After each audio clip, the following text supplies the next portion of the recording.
people can make wise decisions on the types of seafood that they purchase, sustainable seafood. And the Monterey Bay Aquarium, if you go to montereybayaquarium.org, they have this nice little seafood watch that people can get, and it tells you, how to make better choices, best choices, good alternatives, and to avoid, and striped bass is on one of the best choices to make, whether it be farmed or wild caught.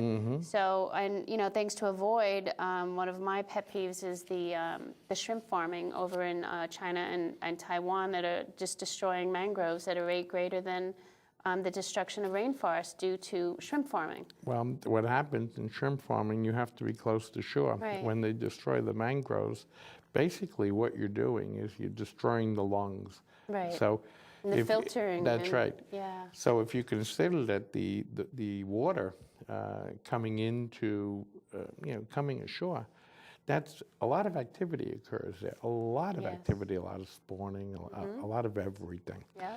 And excuse me. And when you destroy the mangroves, you're destroying the habitat. And as you continue to destroy that habitat,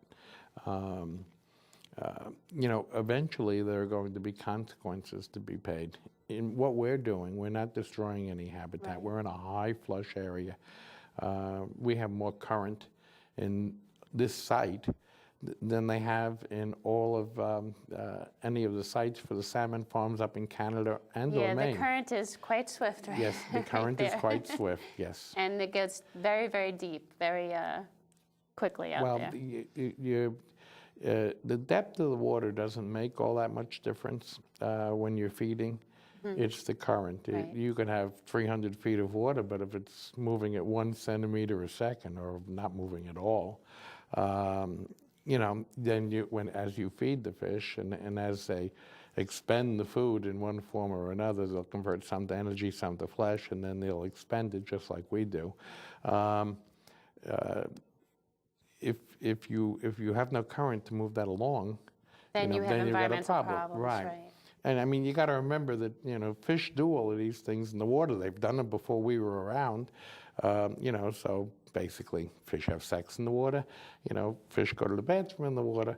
So if you're in a high current area, your impact will be negligible. If you're in a low current or a bay area or something like that, then your impact is going to be substantial. Sure. So obviously, you've got all the permitting done, like it's all been approved and it's going to start. So you've convinced the powers that be that you're going to have low impact. Yep, it was approved for a different species 12 years ago. We're modifying the permits now for striped bass. But yes, the Army Corps and all the other permits are in place, thank God.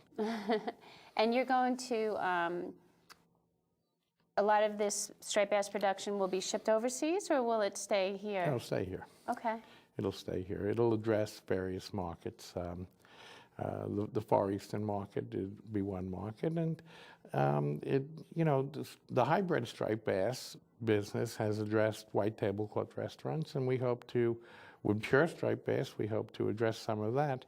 And with Aquaculture Systems, they've been selling to, because they're a primary producer and holder, they've been selling to major retailers or wholesalers, for 34 years, so it shouldn't be an issue.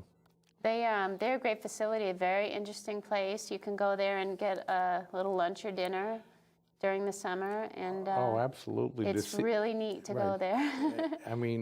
They have a place called the Sea Slug Lounge there, and if you look at it, it'd say, wow. Yeah, is this for real? Is this for real? But outdoor seating. Outdoor seating. Bring your own that's right. wine or whatever. Absolutely, but the food is phenomenal. Yeah, it's really neat place. Yep. And if you're lucky enough, like I was, to get a little inside tour, it's really quite interesting. I'm hoping diners, drive-ins, and dyers goes and visits them. They should. Yeah, they should, because it's kind of tricky to find, because you will pass it a couple times and go, And on the is that big steel building it? Yeah, that's owned by OGS, but they should, because it's on the dive scale. If it was a 1 to 10, they'd be a 10. So. Yeah, Yeah, it's really neat there. Beautiful, overlooking the bay, and Yep. it's just next to a beautiful state land. It's really nice. And obviously the fish is fresh. Yes, very, very fresh. You could almost say, "Oh, give me that guy." Yep. One of the things that people ask quite often, they ask about, sustainable seafood as you did before. And if you look at reports, they'll say, well, the ocean isn't sustainable anymore. You say, okay. And we're 25 million metric tons short of product from the ocean. Yeah, okay, well, what is 25 million metric tons? Nobody has a clue. So 25 million metric tons, if you broke it down, is 10,462 pounds a minute of every day, 365 days a year. That's what we're short. That's the worldwide deficit of seafood. Wow. So, it has to be made up one way or another. That's why there are regulations to try and keep the seafood going, to set it up. Well, fish farming is huge. It's about half the seafood comes from different types of aquaculture. A little over half, yeah, a little over half. But 90% of it is shrimp. A lot of that is done unsustainably. So if people choose with their dollars and start to choose, they could ask when they go to the seafood store, where is this fish from, and how was it harvested, and is it sustainable? And they have to tell you, or it should be labeled, basically. Yes, and there's something called the Marine Stewardship. Marine Stewardship Council. Yes, thank you. Yeah, they're great. My mouth and brain weren't working together. That site's got a lot, if you go on the website, it's got a lot of information. It's really good. And once we're up and running after the second year, I think we'll be able to meet the criteria to get that label in. That would be great. And, we'll be working with commercial fishermen, obviously. So, and Bob's worked with 100 of them. Everyone is sold to Bob Valente, and he's handled their product, and he's helped everybody. So this will go hand in hand. This will be a hand-in-glove situation. And everyone he's spoken to, and I've been in the office, everyone he's spoken to said they would help him, and they're supporting him in this venture. And if they weren't, he would surely know it in our small community. Oh, absolutely. There wouldn't be a, what are we going to do tomorrow? You wouldn't be doing anything if everyone wasn't behind him, so that's a good thing. That's right. What about replenishing stocks? Has he done some work in that field? Stock augmentation? Stock augmentation is very tricky. I know, with the DEC and all that. It's not even with the DEC. You've got federal regulations. You've got different states that have different things. Stock augmentation works in freshwater with stocking trout and odds and ends like that. In the marine environment, it's hard to track. It's very hard to track, and people. I don't think that the regulations will. I don't think they'll ever allow stock augmentation. I think it'd be a good thing, but I don't think it'll be allowed because they don't have the way to permit it. And there's too many what ifs. And what ifs? Yeah, what ifs? We're going to end up with three-headed, cod, or what's going to happen to the lobster, or is it going to affect the seals?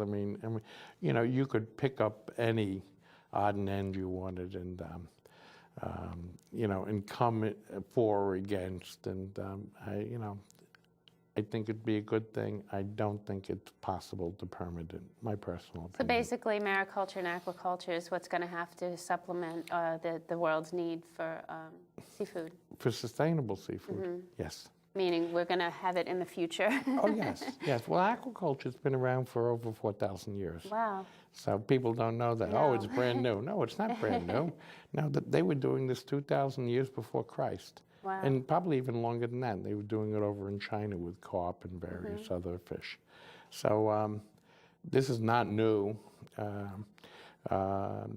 This is, it's evolved to this. And, there are very strict guidelines in the United States. And if you're going to do this here, these are the guidelines. And we've obviously met that threshold. and which is good, which means we will be sustainable. That's great. We doing good so far? I think we're doing